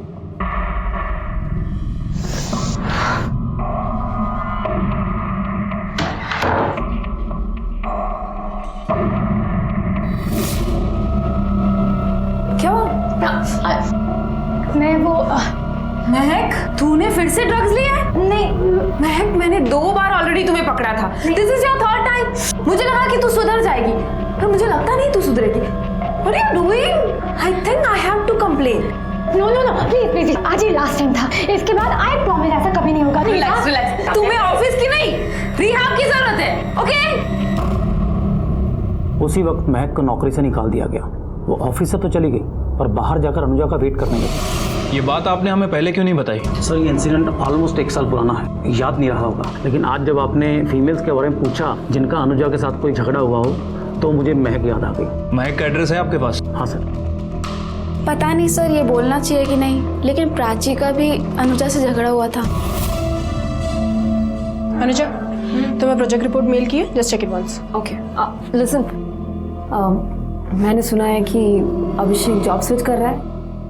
हाँ जी। अच्छा, ये बात तुम मुझसे पूछ रही हो? क्यों? कल जब सारी रात अभिषेक के साथ फोन पे गप्पे लड़ा रही थी तो उसने नहीं बताया तुम्हें? ओह, आई एम सॉरी, काम की बातें हो रही होंगी, है ना? अच्छा, ऐसा क्या चल रहा है तुम दोनों के बीच में कि आधी रात को फोन करने की जरूरत पड़ती है? हाँ, तुम क्या टीम के सारे लड़कों को आधी रात को फोन करके अपडेट लेती हो? ये बहाना सिर्फ अभिषेक के लिए बचा के रखा है? प्राची, अभिषेक सिर्फ मेरा दोस्त है और तुम्हारा दिमाग खराब हो गया। सबसे पहले जाके इलाज कराओ, समझी? इलाज तो अब मैं करूंगी।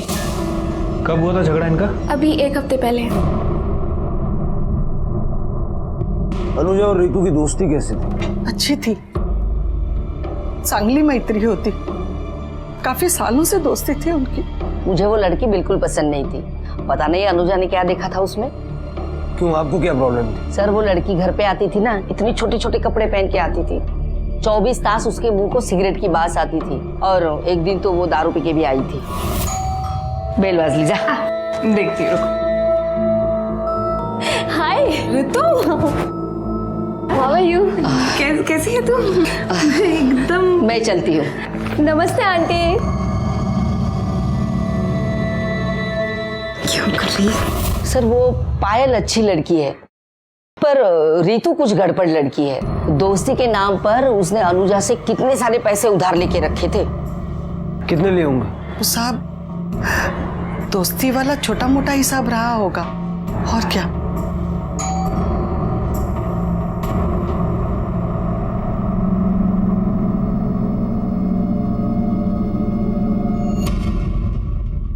उसने रेनकोट पहना था और लाल कलर का हेलमेट पहना था।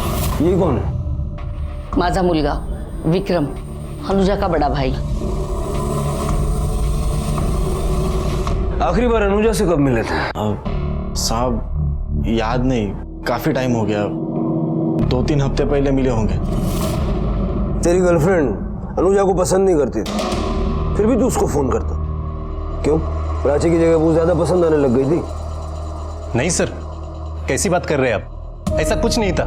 वो एक्चुअली प्राची पागल हो गई थी, हम दोनों पर शक कर रही थी, नजर रख रही थी हम पे। इसीलिए मैंने ऑफिस में अनुजा के साथ बात करना भी कम कर दिया था। बट नहीं, प्राची समझने को तैयार ही नहीं थी। बल्कि सच ये था कि अनुजा से दोस्त के नाते मैं अपनी पर्सनल प्रॉब्लम पे एडवाइस लिया करता था। अनुजा ये भी कहती थी कि उसके साथ प्यार से बात कर, उसको प्यार से समझा।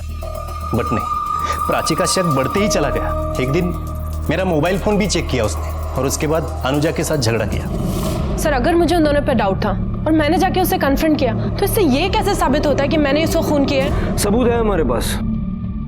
आपकी हेयर स्टाइल बहुत अच्छी है। इनके बाल का सैंपल लेके फॉरेंसिक में भेजो। Yes sir.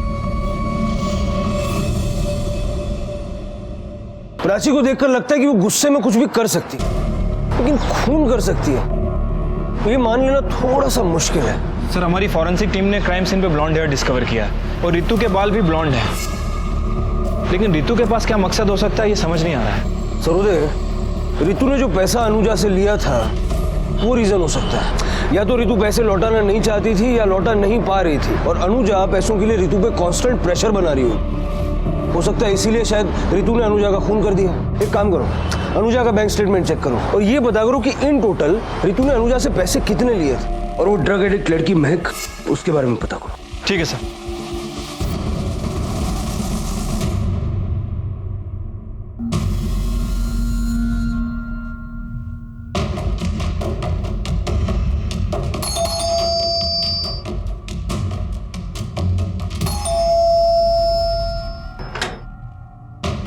महक को बोला ये कुछ बात करनी है। सर मेरी महक तो पिछले 4 महीनों से रिहैब सेंटर में है। सर मैंने रिहैब सेंटर में पता किया है, महक पिछले 4 महीनों से वहीं पे है। और सर अनुजा की बैंक स्टेटमेंट सर इसके हिसाब से उसने रितु के अकाउंट में 43,000 रुपए ट्रांसफर किए थे। सर 43,000 रुपए के लिए कोई मर्डर कर सकता है? सरोदे, मामला जब पैसों का होता है कुछ भी हो सकता है। सर मैं मानती हूँ कि मैंने उससे पैसे लिए थे, पूरे नहीं पर 14,000 रुपए उसके वापस भी किए थे उसके गायब होने के 2 दिन पहले। और सर मैं उसके बाकी के पैसे उसको वापस करने ही वाली थी।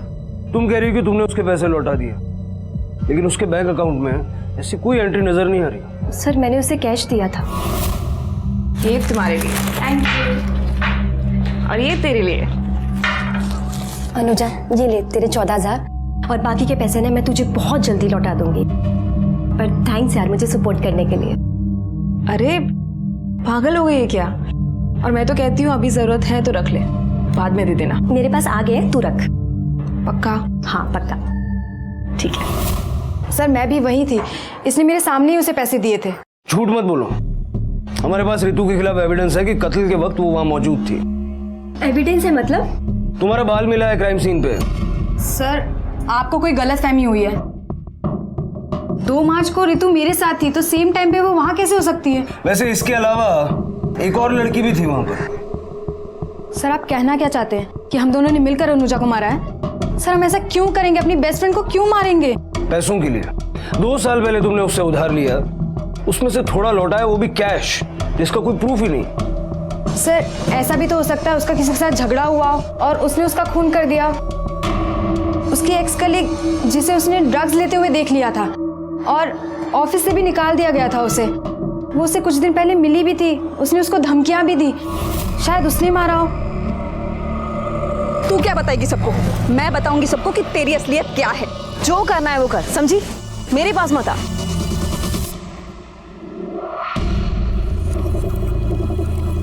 कौन थी वो? इतना चिल्ला क्यों रही थी? वो मेरी पुरानी कलीग थी, उसको मैंने ड्रग्स लेते हुए पकड़ा था ना और कंप्लेन की थी। क्या नाम था उसका? महक। महक? लेकिन वो कैसे हो सकती है? वो तो रिहैब सेंटर में है। ये थी? नहीं सर ये नहीं थी, उसकी एज 30 के आसपास होगी। कुछ शक्ल हुलिया याद है उसका? नहीं सर शक्ल तो नहीं देखी, पर उसके पास एक व्हाइट सेडान थी जिसके ऊपर कार रेसिंग का स्टिकर लगा हुआ था। उस गाड़ी के बारे में और डिटेल्स बताओ।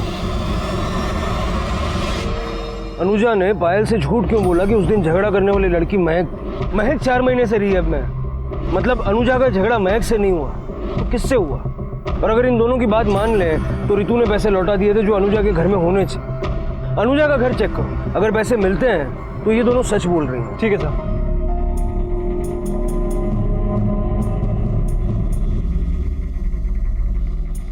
साहब पैसे नहीं मिले।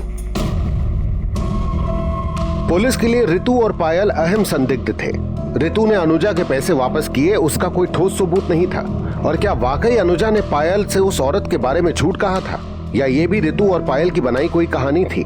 पर पुलिस गाड़ी पे लगे स्टिकर के स्केच को दिखाकर अनुजा के ऑफिस और घर के आसपास पूछताछ कर रही थी। मैडम देखा तो लगता है पर हमारी सोसाइटी का नहीं है। इस गाड़ी को पहचानते हो? हाँ साहब, ये तो अपना 403 वालों की गाड़ी लगती है। 403?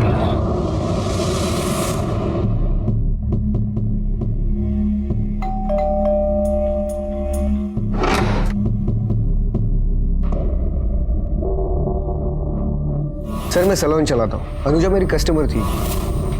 कौन है कुणाल? सर अनुजा के साथ मेरा झगड़ा नहीं हुआ था, आर्ग्यूमेंट हुआ था। किस बात पे? एक्चुअली उस दिन वो सैलून में आई थी हेयर कट के लिए। पहले तो ठीक ठीक बोलती रही और बाद में बोलने लगी कि उसके बाल खराब हो गए।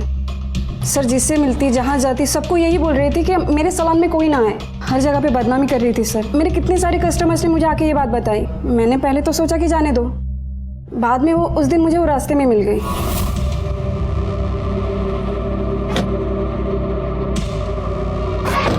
अनुजा तुम्हारी प्रॉब्लम क्या है? तुम छोटे शहर से हो, तुम्हें हेयर कट की अक्ल नहीं है, इसमें मेरे सैलून की क्या गलती है? तुम क्यों बोल रहे हो सबको कि मेरा सैलून खराब है? क्यों नहीं बोलूं मैं? तुम्हें बाल नहीं घास काटनी चाहिए। देखा मैंने कि तुमने कैसे बाल काटे थे। तुम्हें पैसे दिए, तुमसे बाल कटवाए, उसके बाद दूसरे सैलून में गई, वहां पे भी पैसे दिए और फिर से सुधरवाया। इस बार तो बोल रही हूँ, नेक्स्ट टाइम मैं ऑनलाइन रिव्यू डालूंगी, समझी? तुम्हें क्या लगता है मैं तुमसे डर जाऊंगी? तुझे जो करना है वो कर ले, समझी? जब तुमसे बातचीत हुई तो तुमने हेयर कट के अपॉइंटमेंट के बारे में बताया, लेकिन ये नहीं बताया कि उसका तुम्हारी बीवी के साथ झगड़ा भी हुआ था। सर मुझे नहीं लगा कि वो बात इतनी जरूरी थी। हमें आपका एक बाल चाहिए। बाल? क्यों सर? बॉडी पर हमें एक बाल मिला है, उसके साथ आपके बाल का डीएनए मैच करके देखना चाहते हैं। सर उसमें मैच क्या करवाना? मैं खुद बता रही हूँ, शायद वो बाल मेरा ही हो। मतलब सर जब मुझे पता चला कि अवनी और अनुजा के बीच झगड़ा हुआ है, सारी चीज़ें नॉर्मल करने के लिए मैंने अनुजा को एक फ्री सेशन ऑफर किया था, क्योंकि सर मुझे अपना बिजनेस भी बचाना था सर। और उसी दिन वो सुबह सैलून पे आई थी और हो सकता है कि अवनी का बाल उसके कपड़ों पर गिर गया हो। सुबह कितने बजे आई थी? 11 बजे सर। सैलून का सीसीटीवी फुटेज है आपके पास? सॉरी सर, अभी सैलून में सीसीटीवी लगा नहीं है। सर अगर अनुजा और अवनी के बीच लड़ाई सिर्फ हेयर कट को लेकर हुई थी तो अनुजा ने पायल से झूठ क्यों बोला? वो मेरी पुरानी कलीग थी, उसको मैंने ड्रग्स लेते हुए पकड़ा था ना। और अगर उसके बाद भी उस दिन अनुजा पार्लर गई थी तो ये बात इन लोगों ने हमें पहले क्यों नहीं बताई? जब हमने इनसे हेयर सैंपल की बात की तो बोलते हैं कि अनुजा उस दिन पार्लर आई थी। अगर ये सच बोल रहे हैं तो इट इज क्वाइट पॉसिबल कि इनकी पार्लर से ही वो बाल अनुजा के कपड़ों पे लगे हों।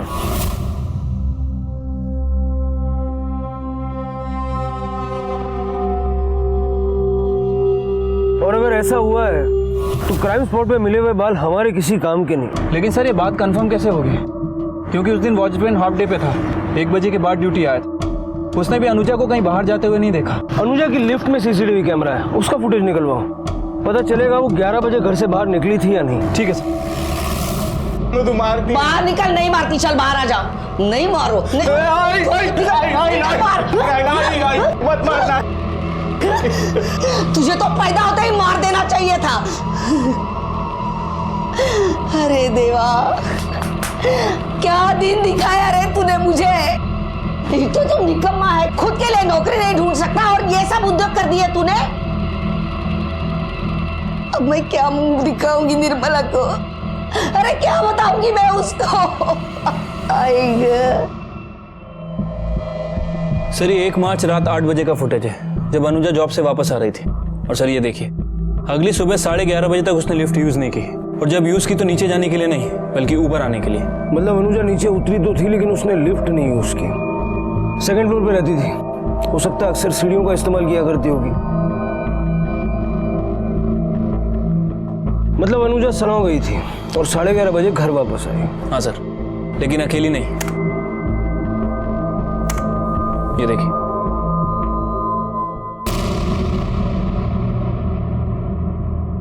ये तो विक्रम है। तूने बोला था कि अनुजा से तू हफ्तों से नहीं मिला, लेकिन 2 मार्च को अनुजा के घर गया था कि नहीं गया था? हाँ सर, मैं 2 तारीख को अनुजा के घर गया था। क्या करने गया था? सर मैं बहुत दिनों से नौकरी की तलाश में था। आई भी मुझे दिन रात ताने मारती थी, इसलिए मैं अनुजा के पीछे पड़ा था कि वो उसके ऑफिस में मेरी बात करवा दे, लेकिन उसने साफ मना कर दिया। उसने कहा कि उसके ऑफिस में पढ़े लिखे लोगों की ज़रूरत है, ना कि मेरे जैसे 10वीं फेल। उस दिन भी मैं उससे रिक्वेस्ट करने गया था कि वो कहीं मेरी सिफारिश कर दे। अच्छा हुआ तो आ गया। एक्चुअली मैं कोल्हापुर जा रही थी। आई के लिए कुछ अगरबत्तियाँ लेनी है, तो मुझे मार्केट तक छोड़ दे। हाँ छोड़ता हूँ। सुनना, मुझे एक एक्सपीरियंस लेटर चाहिए था जॉब के लिए। पर मेरा लेटर थोड़ी चलेगा, तूने कहा मेरी कंपनी में काम किया है। अरे ड्रायव्हरच्या जॉबसाठी पाहिजे, जस्ट फॉर्मॅलिटीज के लिए। अच्छा ठीक है, हो जाएगा, चल जा अभी जा। Thank you. मैं उसके घर गया और उसने मुझे लेटर भी लिख के दिया था। तो जब इतनी बात थी तो ये पहले क्यों नहीं बताया? सर वो उस दिन क्या हो गया? वहाँ ड्रॉअर में पेन पड़ा होगा, दो। अभी लाता हूँ।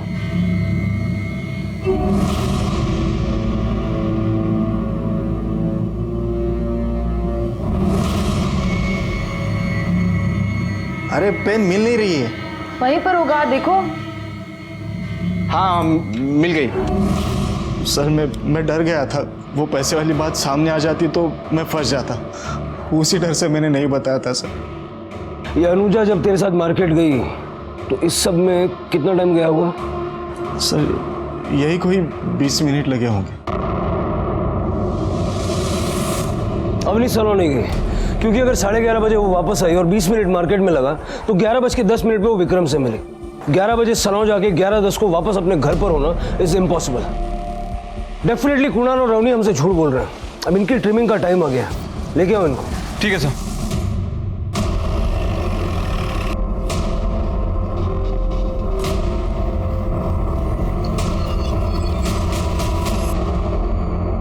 सर उस दिन जाने से पहले अनुजा आई थी सलोन में।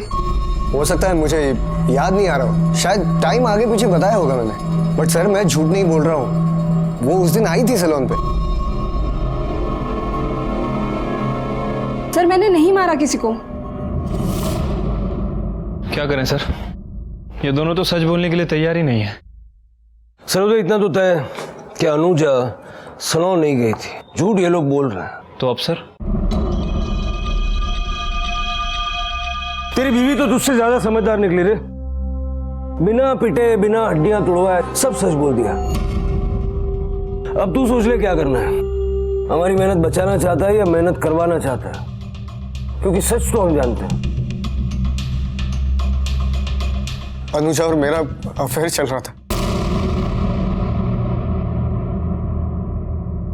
जब मेरी बीवी आउट ऑफ टाउन थी तब अनुजा पहली बार मेरे सैलून पे आई थी।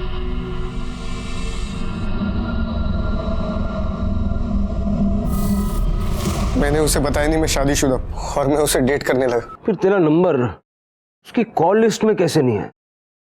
सर हम वॉइस कॉल ऐप पर बात करते थे। 2 हफ्ते बाद मैंने उसे बताया कि मेरा बर्थडे, सब कुछ ठीक चल रहा था सर। पर एक दिन उसे मेरे सैलून से पता चला कि मैं शादीशुदा।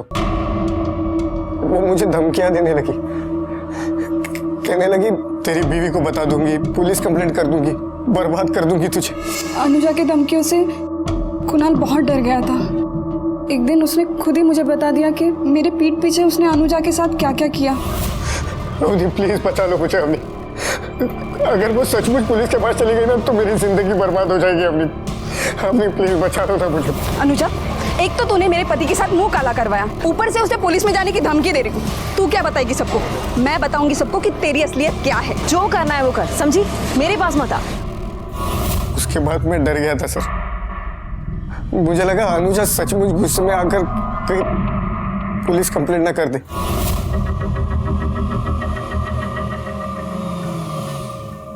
अनुजा कहीं ड्रॉप कर दूं प्लीज? नहीं। अनुजा देखो, अनुजा मुझे लगता है हमें बैठकर एक बार बात कर लेनी चाहिए। देखो अवनी बहुत गुस्से में है। वो तुम्हारे लैंडलॉर्ड से बात करने और तुम्हारी माँ का नंबर निकालने में लगी पड़ी है। हमें बात करके ये प्रॉब्लम सॉल्व कर लेनी चाहिए। इसके लिए तुम अलग से टाइम मत निकालो, रास्ते में बात कर लेंगे और प्रॉब्लम सॉल्व कर लेंगे। प्लीज मेरी बात मानो ना, प्लीज चलो ना। आ जाओ आ जाओ आ जाओ, मैं रखता हूँ, आ जाओ।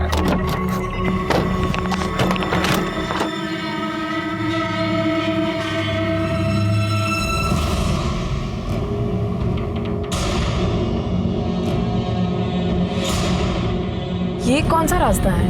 ये शॉर्टकट है। अच्छा। तुम्हें जहाँ पहुँचना है वहाँ तुम बहुत जल्दी पहुँच जाओगी।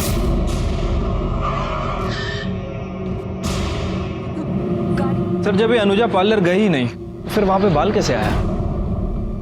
कुणाल ने सुबह किसी का हेयर कट किया था, तो इस तरह से वो बाल कुणाल की बॉडी पर और इवेंचुअली अनुजा की बॉडी पर पहुंचा। पुलिस ने कोर्ट में कुणाल के खिलाफ चार्जशीट दाखिल की। पुलिस ने अनुजा को न्याय दिलवाने में अपना फर्ज बखूबी निभाया, पर एक मां की गोद हमेशा के लिए उजड़ गई। एक मक्कार आदमी ने उसके जीने की एकमात्र उम्मीद उससे छीन ली थी। सपनों की उड़ान हर जिंदा दिल इंसान भरना चाहता है। ऐसा इंसान जी तोड़ मेहनत करता है उनमें रंग भरने के लिए। आदि जाऊंगे, चल। आई अभी नहीं, थोड़ी देर बाद, आप रख दो।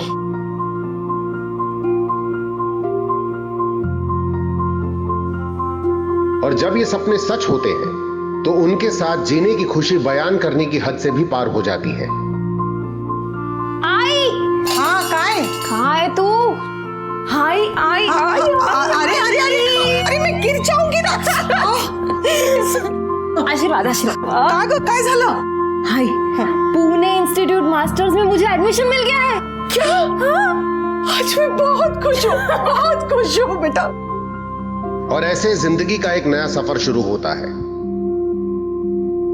पर इंसान घर परिवार को छोड़ने के ख्याल से एक असमंजस की स्थिति में खड़ा हो जाता है। इसमें लड्डू है और इसमें करंजी।